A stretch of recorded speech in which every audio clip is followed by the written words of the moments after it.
Good morning, good afternoon, good evening, wherever you are around the world. Welcome to today's Postgrad webinar service. Now, we are a little bit early today, which is very rare, but we've got all our ducks in a row, which is fantastic. And we thought we'd give everyone an opportunity to join a little bit early and join on time. And, feel free to say hi and where you're from and put any questions that you might have or concerns, or even if it's a hi and, what you're interested in today into the chat, please do so. But a reminder that today's session is live. Today's date is the 18th of June 2026. So if you do watch this on demand over the next few months, please factor in that some of the things you might see or hear might be date sensitive, especially when it comes to admissionsy types of themes.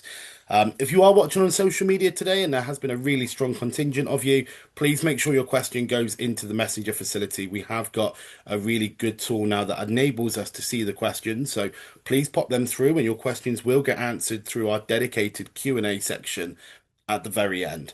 And also finally, I'll put more information in the chat about how you, the student, can actually get your certificate of attendance for today, as we can with all our postgrad webinars. So keep an eye on our chat. That will be coming through very shortly. We do also have a representative from the University of Law in the background answering any questions or concerns that you might have. But for now, I'm joined by Dr. Mark Jellicoe. He's the Senior Lecturer of Psychology at the Leeds campus. So I'll be Hello. taking you over to him now, and then I'll be back for the Q&A at the end. Mark, over to you. Sure. Hi, everybody. A very warm welcome to this webinar. We're really excited to share with you the ideas around the course and what that might mean for you in terms of both what the course contains, but also a little bit around what destinations might look like for you afterwards. So hopefully over the course of the next hour, including the questions, we'll hope to do that. A little bit of housekeeping there. Please don't share any personal details in the chat. And if you've got any questions, then do reach out to the Postgrad events email address that you see here on the screen. I'm Dr. Mark Jellicoe. I'm a psychologist that spans social psychology and personality and individual differences. So I'm really interested in how we measure human behavior in the real world and thinking about, particularly in my research around feedback, how we can use feedback across a number of different settings, including in higher education, which is where I'm most interested, but also then how that translates into the workplace and also supports students as they graduate so that you can get a sense of professional development and how that works. And then you can engage in the workplace straight away. So that's a little bit about me. There's a lot of complexity that underlies that. I'm not going to go into that today, and hopefully you'll experience that on the course if you do decide to join us, which we hope that you will do.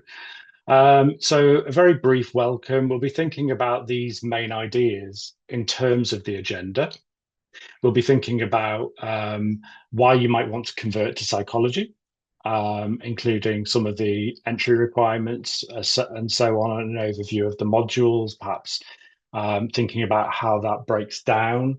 We'll be thinking about different routes into psychology. So it can be quite complicated, but I'll hope to help you to understand the complexities. So there are two kind of key branches in terms of pathway. So they tend to be what we call chartered psychologist routes, and they are professionals who engage in additional doctoral study beyond the master's program, and they might call themselves things like clinical psychologist, chartered educational psychologist. They might be people who go into some professional doctorates, so counselling is one. We're going to share some specific examples around clinical educational and occupational psychologist routes. They all have similar pathways. The alternative is for those who don't want to follow a pathway necessarily straight in or straight or ever into some of those chartered psychologist routes. It is quite time consuming to get there. It might be more about kind of the wider pathways. So how you can gain. So we'll be thinking about how you can gain experience during your time. We'll also be thinking about some of the transferable skills and some of the professions that might help you with. Remember, if you're aware, psychology is the science of brain and behavior.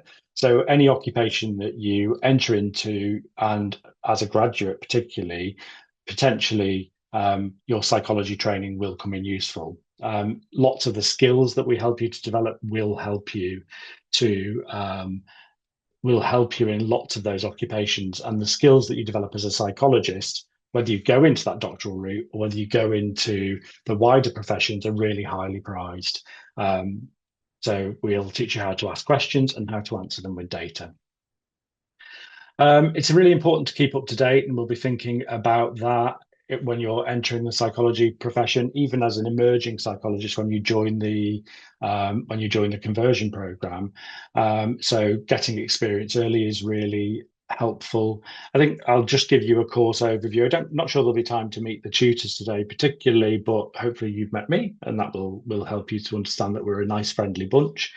And then we'll be taking some questions and answers. So, first of all, why? That's a big question, isn't it? And why would you want to convert to psychology? So, hopefully, if you're here on the call, some of you are already thinking about that. And hopefully, we can convince you that that might be a route for you. I find it super fascinating, as do my colleagues, to understand what we experience as humans. Now, our specialisms are in different directions, but we'll hope to enable you to understand a core set of ideas.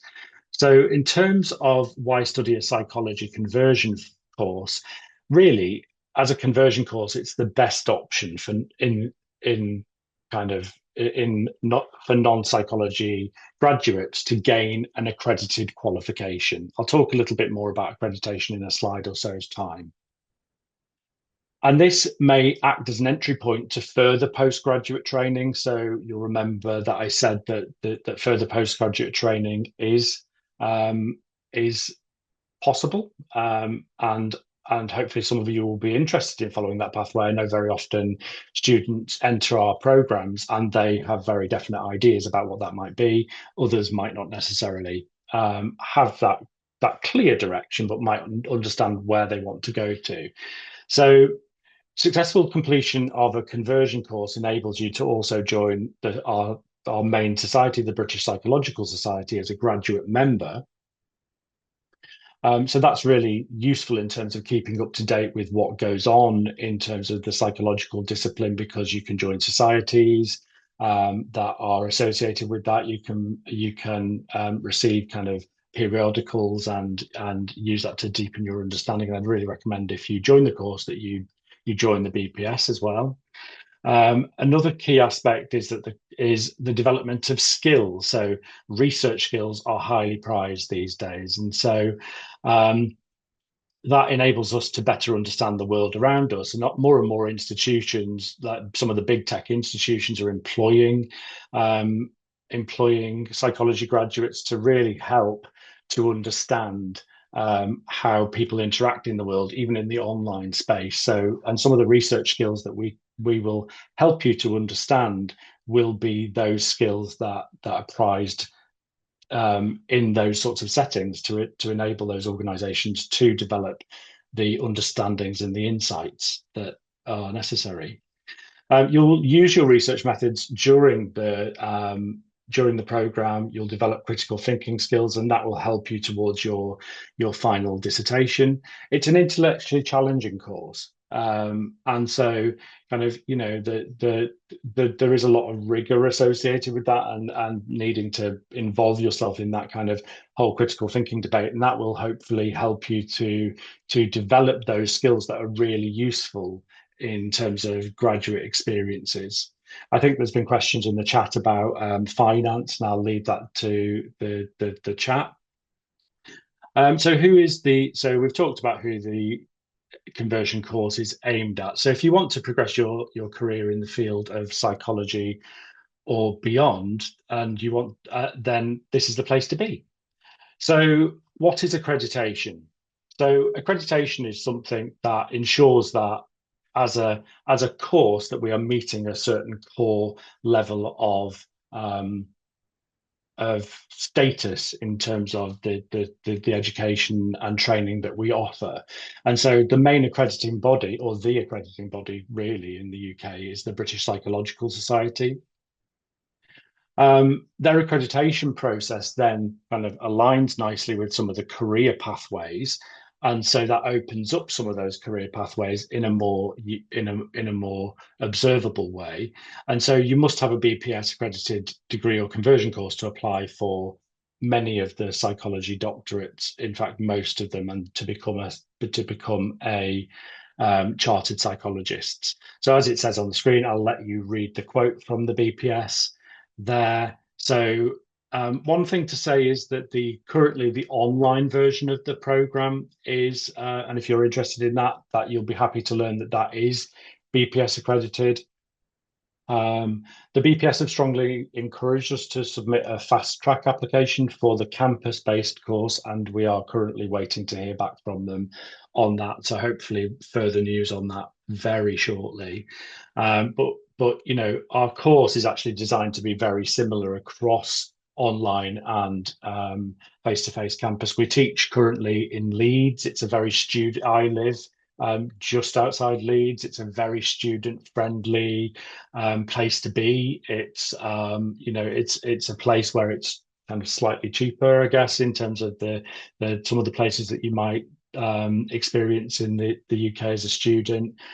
So that's worth knowing. It's highly prized as a kind of friendly and welcoming city, and Yorkshire people do extend a really warm welcome to students. So that's good to know. Equally, there's support for you if you're coming to the online version of the program, and you know we will aim to support you, and we have a number of alumni who can attest to that now.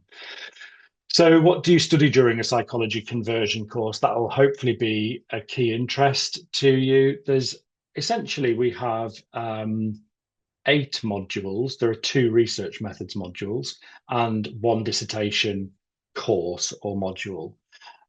So what you may or may not know, given if you've done some research around conversion courses, is that there will be slight, well, much similarity between conversion courses. That is because we need to meet those core BPS accreditation standards, and there are core standards that we have to meet in each of the different core domains of psychology. Some of those which you can see on the slide here, that mean that you will typically have a relatively similar experience. We bring our own flavour to it in terms of the way in which we design the course. We bring our own flavour to it in terms of our own research. Most of us are research active and have postgraduate and postdoctoral. We're postdoctoral mainly on the program. So you'll be experiencing this sort of provision from experts who have gone through the full education journey to at least PhD or doctoral level. In some cases, we've got members of the team who are chartered psychologists, and they will be able to bring their experience to bear. So we think about things like cognitive psychology, thinking about how people think, feel, and interact, how they take on board the the information from their senses and transform them to make decisions about things that they'll do in the world. It's quite similar, really, the neuroscience of behavior, and there's some overlap sometimes between cognitive and neuroscience modules. They help us to understand biological factors that underpin why people behave the way they do, even at kind of a neuronal level. And in terms of what we call the central and peripheral nervous systems of the brain and all the nerves that kind of we have in our body. So this covers quite a lot in terms of physiology and anatomy, molecular biology, because of the tools we use and so on. Lifespan development, it covers how we change and grow and adapt through our lifespan. So oftentimes courses have focused a little bit more on childhood development, and now there's much more of a move to think about how well-being ebbs and flows across the life course. An area that I'm particularly interested in and have had a lot of input to is in relation to personality and individual differences. So we measure kind of how our traits particularly differ between individuals on a spectrum of behaviors. It's very, number heavy, but we hope to be able to develop understanding of what impacts behavior in the real world and understanding how people differ and what that means in terms of predicting behavior.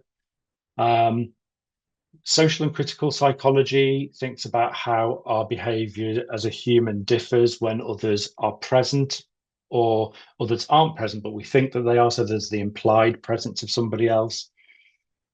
And we also draw extensively on what we call critical theory to look at that using those sorts of interactions in using a different lens.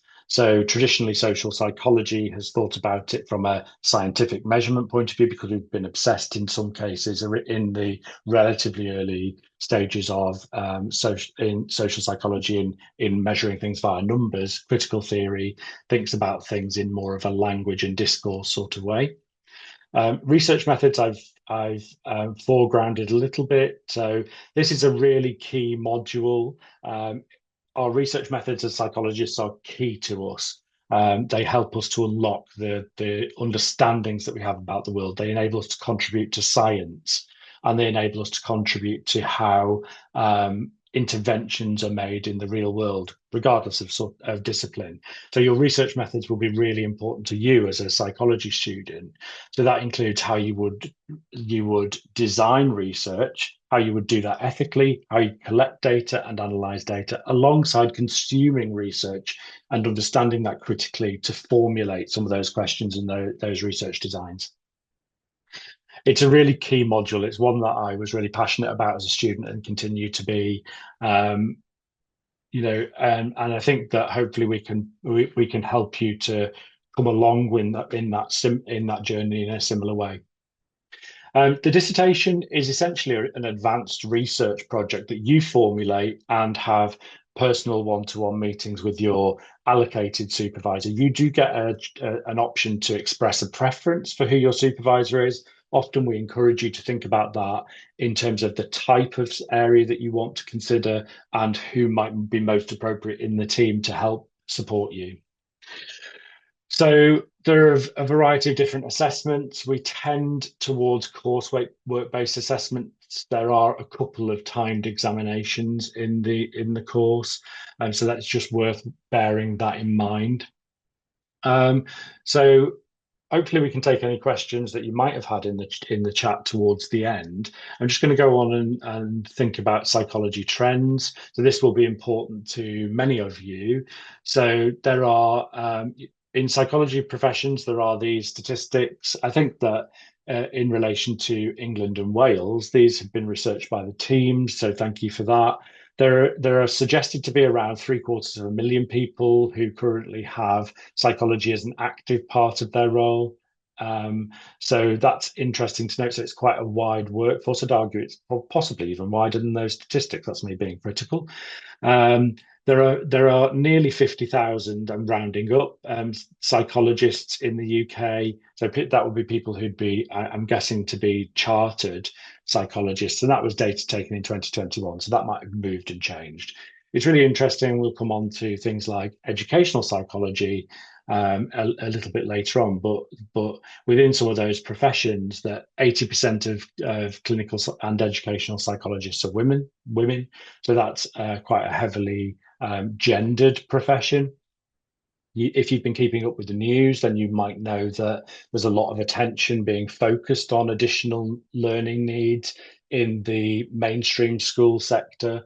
And there is more capacity being built into the system for educational psychology. So if you're interested in that as a role, then I'll be talking about that in a little bit of more detail later on. And then the base salary is there, 36,500 pounds. I think that's potentially where you are in a chartered occupation. I think I guess that the salary scale can vary depending on where you are. Routes to becoming a chartered psychologist. So this is where we're going to talk about some of the professions. I think that hopefully this is fairly clear to you on your screens.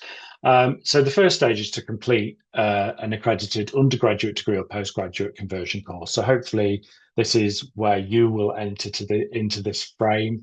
And then it's gaining that graduate-based basis for chartership on an accredited program. So building your work experience, and I'll talk about that in a little while, so I'm not going to go into detail here. It's then about once you've built your work experience, applying to some of the doctoral programs if you're interested in a doctoral route. There are other doctoral routes associated with research. That's one thing to note. But if you're interested in a doctorate that is one of the chartered professions, then you will need to go through the pathways that I'm going to describe. And then once you've graduated from those doctoral programs, you can then, where you have a chartered psychologist status, you will then be eligible to register with the HCPC, the Health and Care Professions Council. And that's because they're very strongly regulated because they are dealing with interventions to help improve people's lives, which is often one of the routes or reasons why people want to come into a psychology program. And then you can become a BPS chartered member. I'm a BPS chartered member, but I'm through a research route. And then you can become a chartered psychologist. So doctorates, very similar in nature, regardless of whether they are professional type doctorates or research type doctorates in terms of their length. So they tend to be around 3 years full time or 4 to 7 years part time. Um, in terms of professional type doctorates that lead to the chartered professions that are regulated, they tend to have a mixture of compulsory and optional modules.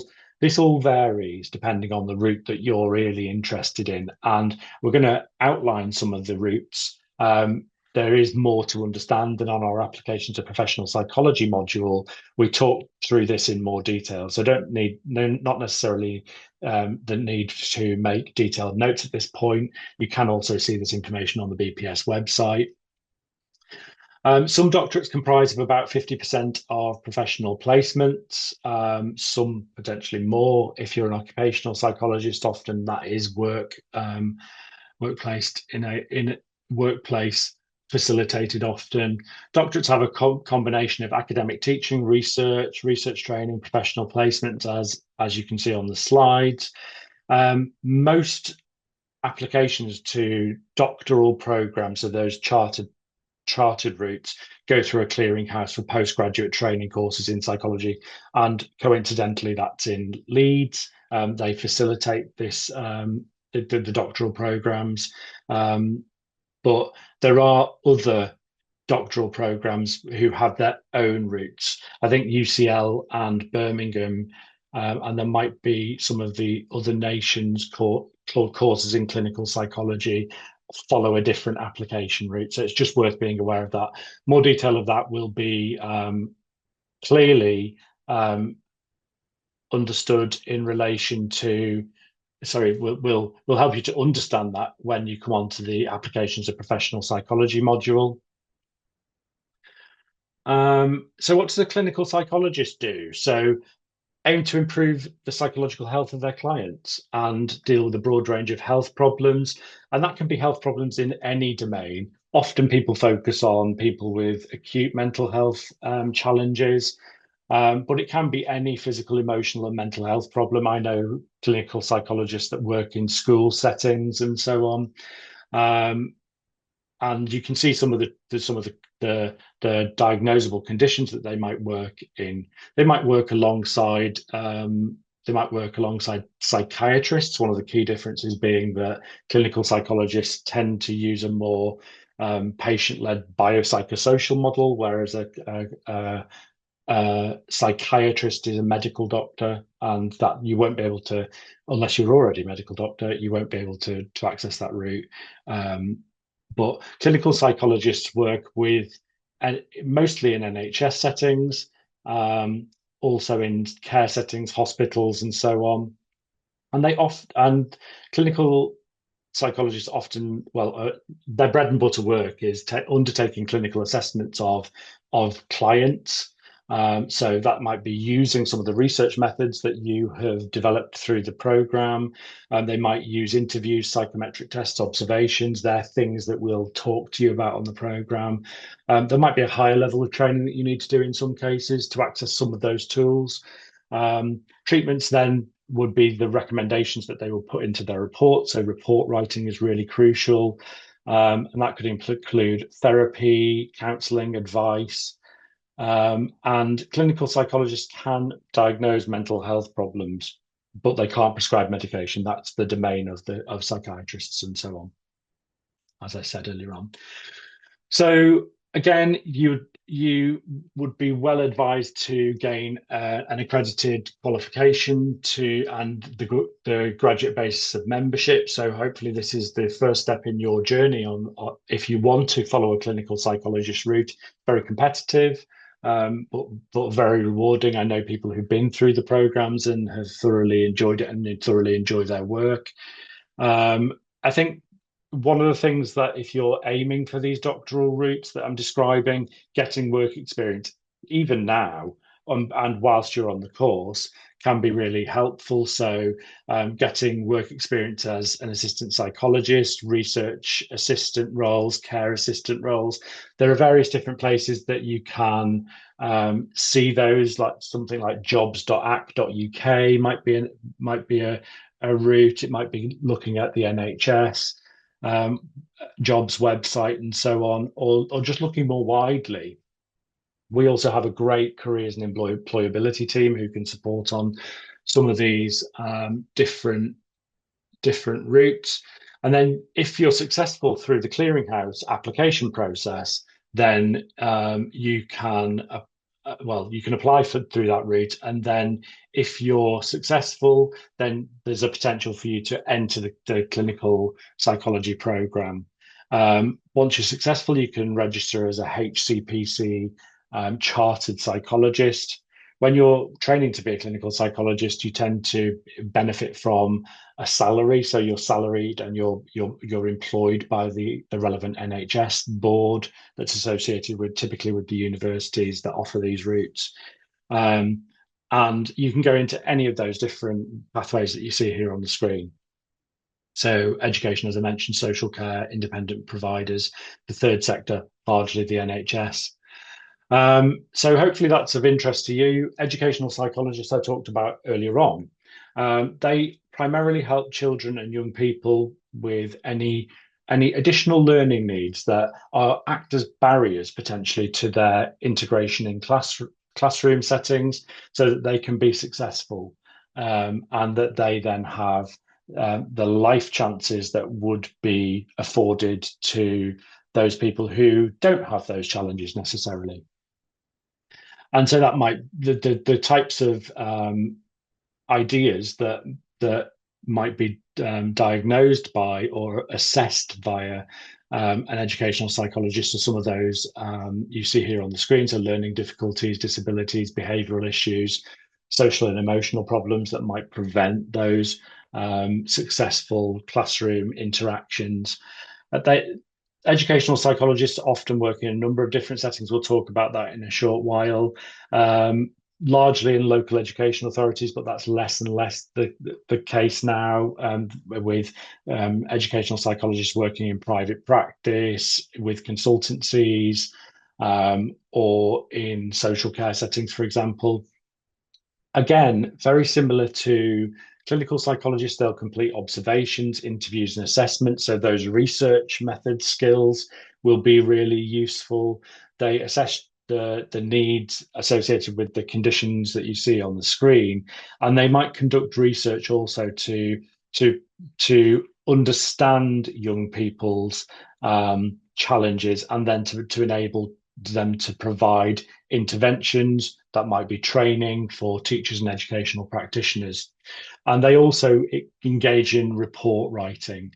So lots of reports from lots of these professionals. It's kind of a key way to persuade things like local education authorities to provide a support plan for a young person in a school setting. And they tend to liaise with other professionals across the spectrum that you see there on your screen. So again, there is a pathway that's described here on the screen. So you need to have undertaken a course that is accredited at undergraduate or master's conversion level, and be in receipt of the graduate base for chartership. Um, in Scotland, the route is slightly different and it's described there on the slide. So you need to also take an additional MSc, Masters in Science, in Educational Psychology. In England and Wales, you don't need to. So again, you'd be well advised if to gain work experience with children and young people. You might already be in that situation, and that will be beneficial to your application. As I said, the route into educational psychology is being supported to create additional capacity in the system. If you're in England and Wales, then a BPS accredited doctorate might be a route straight after a conversion course, and um, on graduating from that course, then you can then use the legally protected educational psychologist title. Often, in often Oftentimes these students experience placements at local education authorities or settings where the work of the educational psychologist typically happens. So you can see some of those on the screen here: local authorities, preschools, schools, social care, and the third sector increasingly. Again, you might be somebody who is involved from a private consultancy point of view. So, you need to be fairly self-starting in relation to that. That's one of the skills that you'll need as a student on the course too. Occupational psychology is another route. So, occupational psychologists tend to work with organizations of any size to enhance the working environment. It might be about the design of the working environment, the physical design, but it might also be about the design of work and with the aim of increasing productivity, job satisfaction, and so on, as you see here on the slide. Or they might work with individual teams, looking at team roles and relationships, things like time management. So they have a very broad spectrum of um, skills. They're often specialists in measurement and psychometrics is the science of measuring behavior. They work in a variety of different businesses and organizations, and they might work with HR professionals and managers to apply the knowledge and theory that they have amassed to improve the workplace, to improve productivity. It might be value in the public sector. It might be around profit in the private sector. So they might also be involved in counselling and personal development, occupational well-being and psychometric assessments during recruitment and selection processes. So they often design some of those procedures to ensure that there is equitability in recruitment processes. And you may or may not have experienced some of those as part of your current graduate life. Again, there is pathway described here. So again, having a conversion course in psychology or a BPS accredited undergraduate qualification will stand you in good stead. But you will need additionally with this route to undertake an additional master's course if you want to be an occupational psychologist and follow the doctoral route. That's called what we call a stage one qualification. And then get work experience. Happily, any work is work experience for an occupational psychologist application. There are two routes: the professional practice route, as you see at the bottom, following a professional doctorate at some institutions, whereas there is also a BPS qualification in occupational psychology, which is stage two, and I think that that's offered um, more as a portfolio type submission, and you have a supervisor. So the course there's not so much of a course that's associated with this. It is largely about professional practice. I think in most cases, I know that my PhD supervisor was an occupational psychologist, and she went through that kind of professional practice route and had a supervisor and submitted a portfolio that met the standards for the stage two occupational qualification or badge, if you like. After achieving that, you can register with the HCPC and call yourself a chartered occupational psychologist. Ethically, you must abide by the HCPC's regulatory framework.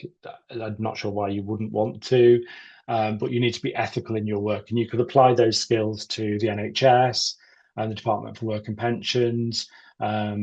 In consultancy practice, the civil service has a huge occupational psychology profession, and you could also go into teaching and research.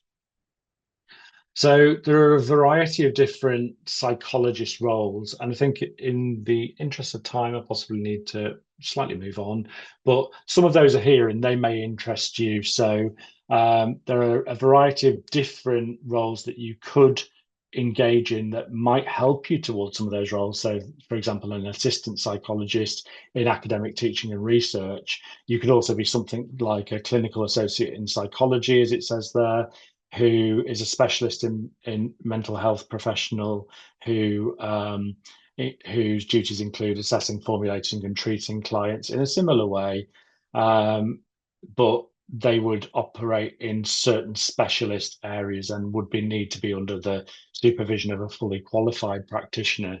And then we've got some of those chartered professionals that you can see from counselling psychologists downwards largely. There's also some additional psychologist practitioner roles, so psychology well-being practitioner, educational mental health practitioner, and children's well-being practitioners, who I think all help to improve um, patients or clients' lives in those areas. And many psychology graduates go into some of these professions where you don't need an additional doctorate to undertake them, but you might need to take some additional training to enter those professions. So assistant psychologists are kind of the part, a really welcome part of the workforce in a number of different areas, including educational, clinical, and forensic psychology. They will support under supervision in terms of preparing and administering psychological tests, research, observing and recording behaviors, and so on. So they do many of the roles under strict supervision of somebody who has that chartered and regulated status. And these roles are often a stepping stone to becoming a chartered psychologist, and also look really positive on an application for those chartered occupations. So again, a BPS accredited degree or conversion course and relevant postgraduate qualifications are often preferable. In terms of wider career pathways and transferable skills, you as a graduate, you'll have amassed many of these already. So we'll be thinking about things like critical thinking, communication. They're all critical to the work that you'll do on the program, but also in terms of how you negotiate your life following a postgraduate course. You'll be able to solve problems by asking questions, relying on your research understanding, your reasoning ability, your ability to write, which is really important a lot of the time. It's a fast-paced course, and time management is really something that is, uh, you know, that we can definitely support. We've got great support in the university around some of these study skills, but time management is a real skill both on the course and in your postgraduate life. So we hope to support you to do that. We hope to support you to understand some of the data and the data science side of things, and the statistics that are used within our analyses when we're asking the questions that are really valuable to ask. But it's also about you engaging in independent learning and sometimes following your own nose in that regard.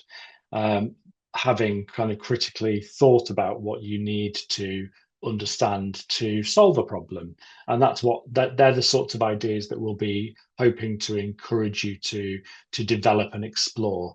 Plenty of support for that on the course and within our library and study skills team with additional workshops and micro courses. There's lots of different support.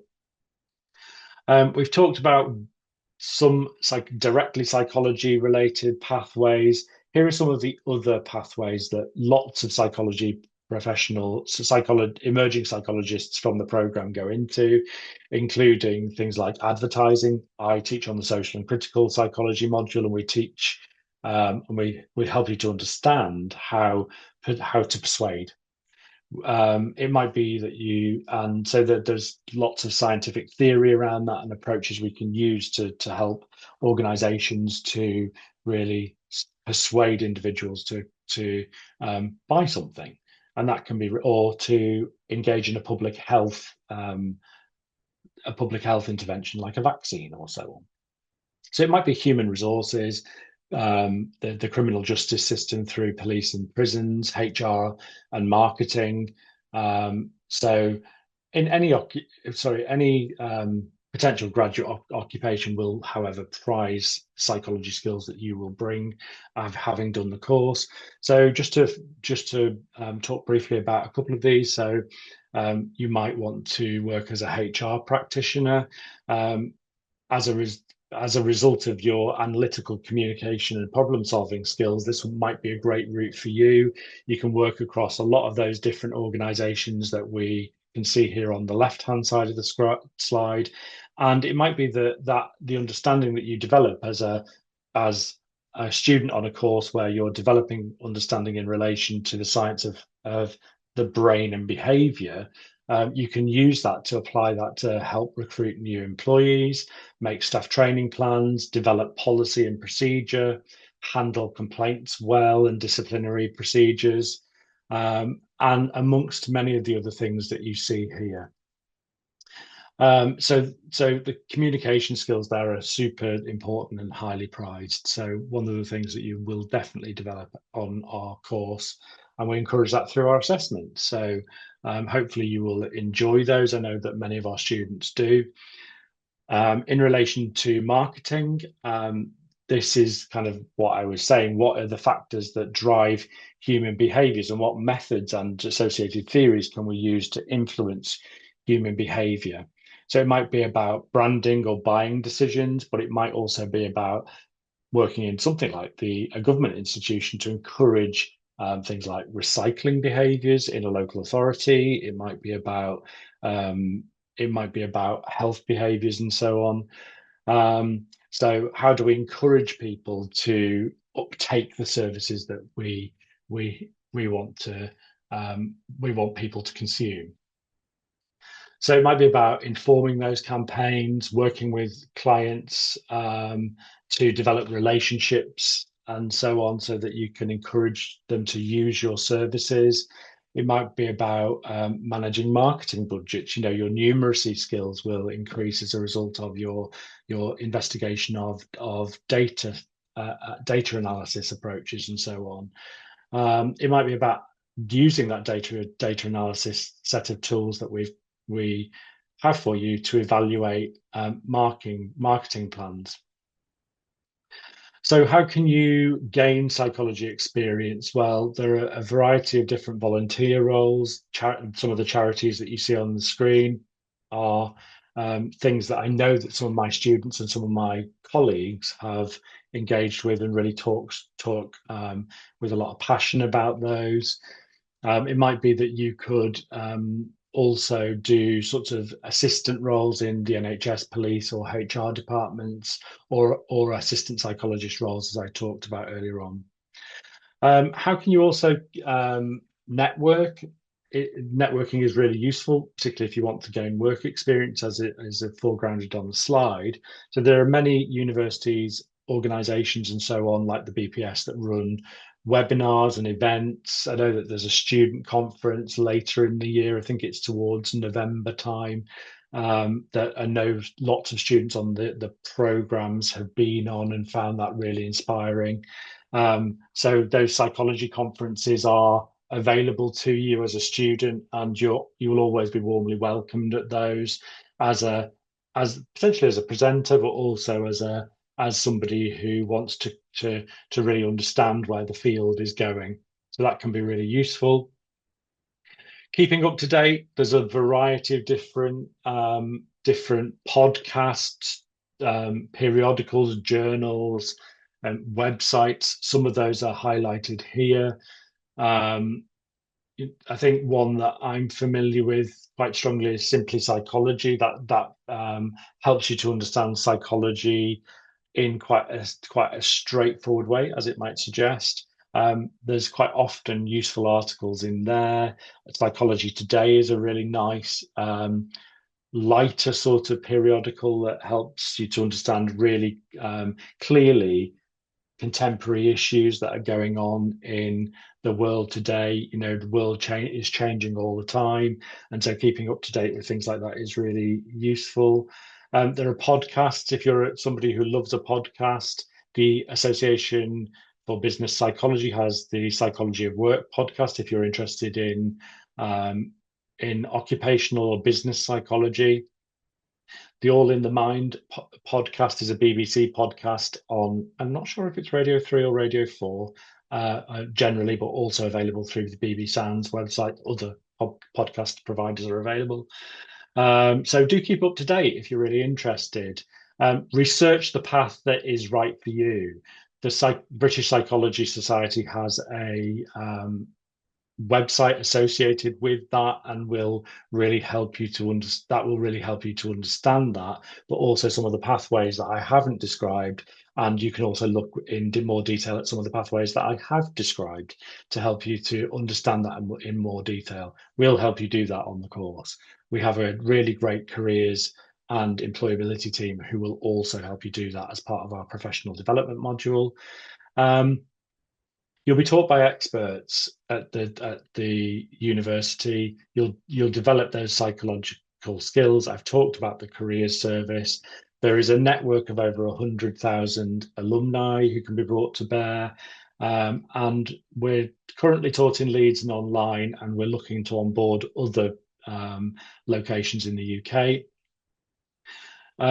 We are a flexible program. We have embedded employability skills, including that professional development module that is non-credit bearing but really useful. We use small group workshops as a mechanism to help you to develop understanding. And we are British Psychological Society accredited for the online version of the program.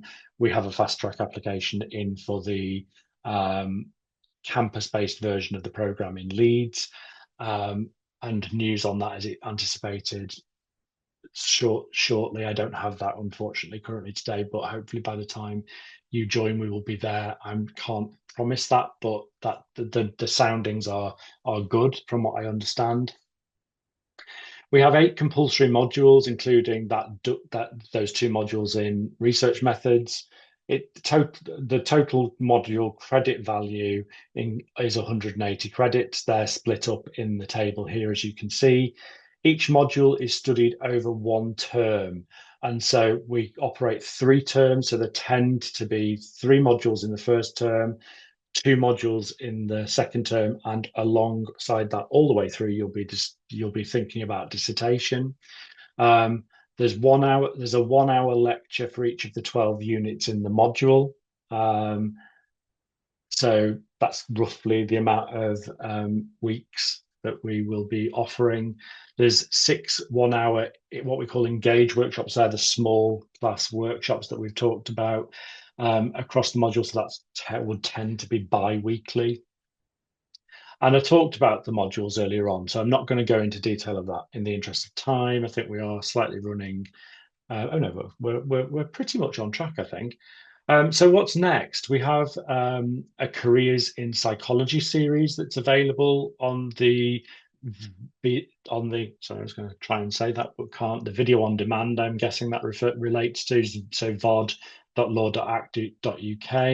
So there's plenty of opportunities available if you'd like to continue to engage with us after today's event using those services, and you'll be able to sign up to that on-demand platform and explore an exclusive range of careers in psychology content. And I think that presumably, I hope we'll follow up in a few days' time with details of how to access that website. So I think that I've largely come in on time.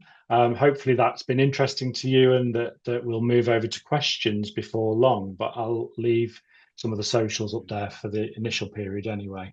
Yes, thank you, Mark. Really appreciate it. And that's flown by actually. I was listening to some of that and it was great. We often Good. hear about conversion course and often hear about the broader topics, but very rarely do we get the opportunity to hear from the actual courses itself. So like Yeah, marketing, things like that. So that's great to hear. So there have been quite a lot of questions come in. Anthony's sure. background has answered a lot, but I think it's important to cover a few, if that's okay. Okay. Um, let's go back all the way to the start, in terms of a conversion course, what it is and what it means for a student, because I think it's probably important to talk about that. Do I need a psychology degree for this? People will ask, your University of Law promoting psychology, what the hell do I need?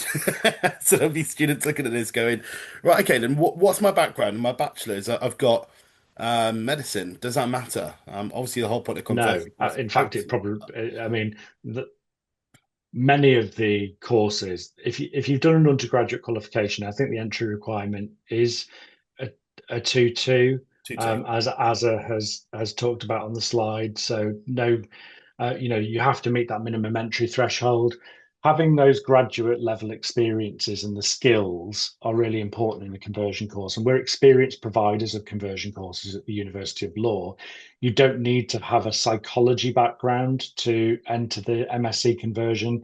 The whole point of the conversion course is we take you from a position of not really having that background to really having those insights and understandings in terms of in terms of the discipline, so that then you can move on to some of those wider professions if that's appropriate for you, or to if you really want to follow the route into some of the chartered professions that are regulated, then it would be about continuing that further study, and the accredited course will definitely support you into those routes if you're tenacious. It's a long journey.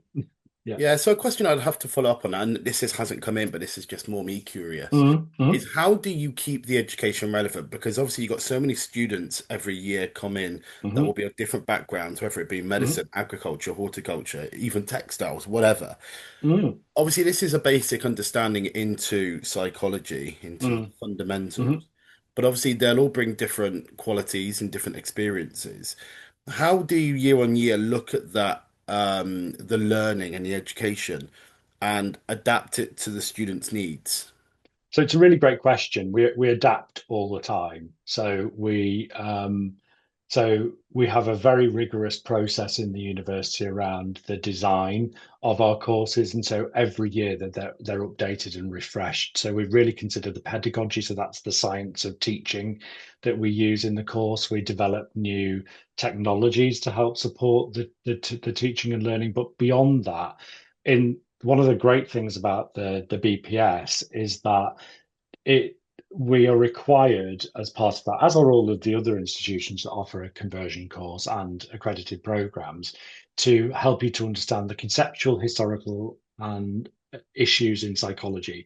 So we teach you the classic theories, but we also want you to understand the contemporary application of those theories and the more up-to-date science. We want to share with you also our own research if it's relevant as well. But we also try and help students by helping them to apply it in their own contexts if they can. So sometimes through our workshops, we try and support students by helping them to bridge that gap. So between the science, how it's applied in the real world, and their own understanding. So that kind of hopes to cement the understanding. But in a short answer to your question, we're updating course materials all the Yeah. time. The team's really on it with that. So, And obviously the student will get a chance, obviously, to choose what they want to study or of what's interest during a dissertation, which is great. mm, Um, but the modules itself, obviously, I think you've already mentioned already, and I think as I mentioned, neuroscience of behavior, cognitive psychology, just to name a few. mm, Um, so those programs are obviously contemporary, and you're always being hybrid, you're always changing it, mm, which is great. mm, What mhm. happens if a student doesn't enjoy that? They come along because there must be loads of students that will be in that boat that will come along and go, crikey, this wasn't what I was expecting in semester one or in term one. do hmm they have the option of going, right, can I tweak this a bit? Can we make it a bit more bespoke to the student and make it a little bit more In terms of interactive? the modules, I'm Yeah. thinking no. Um, I'm afraid the short answer to that is not really. Okay. Yeah. Because of that BPS accreditation approach, there is very strict constraints on us in terms of what we cover, and we have to, from a disciplinary perspective, cover those ideas. I have to say, I wasn't the world's greatest lover of I think what we call neuroscience of behavior when I was a student. And to some degree, we try and make the learning as accessible to students as possible. And I think there is an extent to which you have to you kind of have to apply yourself to that a little bit. I it was I applied myself during my own undergraduate experience, Mm, and it's the high I got the highest grade that I got through all the modules in that program. And but we'll try and make all of the content as accessible as possible. And if you're stuck, we're here. We support students. We're responsive. We're known for that. So there may be things that are less enjoyable than others. We hope you enjoy all of the mm, content. Um, Students do tend to have a really good experience on the program. And I think that no experience is lost in some ways, because you can kind of pick and choose in some ways to some degree, because although we teach them separately, they come together sometimes when you do your dissertation. So the experience on one will help support mm. the other. At the end of the day, we're a one human being, aren't we? Yeah, of We've got course. we've Yeah. got all of that different experience going on for us. I think it's important to point out there will be setbacks as well. You don't go Oh, through a degree, you absolutely. don't Yeah, go yeah, through yeah. education without setbacks, and that will happen. Okay, a couple more final questions, if that's okay. One is hmm about the full-time, part-time element of things. Obviously, full-time's 1 year, part-time's over 2 years, which is hmm great. hmm Does that affect a student's choice? There'll be many students that will be coming to Leeds that will go, do I need to get a job? If hmm I do hmm things full-time, hmm do I need a job? Is it required? Do you recommend that I put all my efforts and time into this program? Whereas part-time, the likelihood is because of that flexibility, they will go and get employment somewhere. They hmm will go and get a job, whether it be research. Is there a preference or not? Um, Preference, no, but there's a pragmatic reality, I think, that some often the work experience can help, as I described through the Yeah. presentation. I think that a master's course, we're flexible. The amount of contact time is as I described it on the slides, but doing the job of work in terms of independent learning alongside that really is in a full-time course is like a full-time job. So if you're working beyond that, alongside that, then that is really challenging, because it would be like having two full-time jobs. Yeah. And I would really strongly encourage, it's not to put people off, because I know that students have done it and done it successfully where they've been really determined. I think that if you're working full time, and let's face it, the realities of the world these days is that people have to work often. And given that, so those circumstances, maybe that a choice to do it part time would be um, would be the decision that you might want to make, Yeah. just because of the realities. And that I mentioned that the course is fast paced. So it's a great question, and it's one that um, we encourage students to think about before joining. Really, I think is It's what I would great that say. you've got that Yeah, flexibility as well. There are yeah, many programs across the UK and around the world that don't yeah. offer that flexibility. So, okay, I think we're there. hmm It's been a great session. I'd urge anyone who has got any questions whatsoever, please just communicate with Mark, Hazza in the background, Jade, whoever it might be in the background from the University of Law. If you're not sure about anything, please communicate with them. You can see from Mark already from the presentation from the last hour just how open they are to communicating with you, how flexible they are with their programs and making it. as bespoke as it can possibly be to make sure it's a personalized experience for you. So please Yeah, communicate that's a that to, good like I word. say, Yeah. good, bad. They'll give you feedback. They'll let you know. Mark, just one final point from me. You're looking for September 26th, I'm presuming, still at this point. And if not, Yeah. September 27 is the next intake. Is that right? There are three intakes potentially. I think September must be the next one. Yeah. yeah, September's the next one, definitely. So yeah, yeah. So Excellent. So yeah, that's the so there next you go. So intake. if you are interested, head over and apply now. And if September's not right for you, no doubt it'll probably be Yeah, January. there are other Yeah, options, January definitely. Yeah, and maybe September next year. But please head yeah, over, find out more information about funding, scholarships. If you're not from the UK and you are watching this, find out more about what it takes to get a visa over here. They'll be more than happy to have a conversation with you. But for now, thank you for definitely. your time, Mark. Thanks for your last hour. Really appreciate No that. problem at That's been all. Thank you so fantastic. much. Take Hope to care. see you all soon. Take care.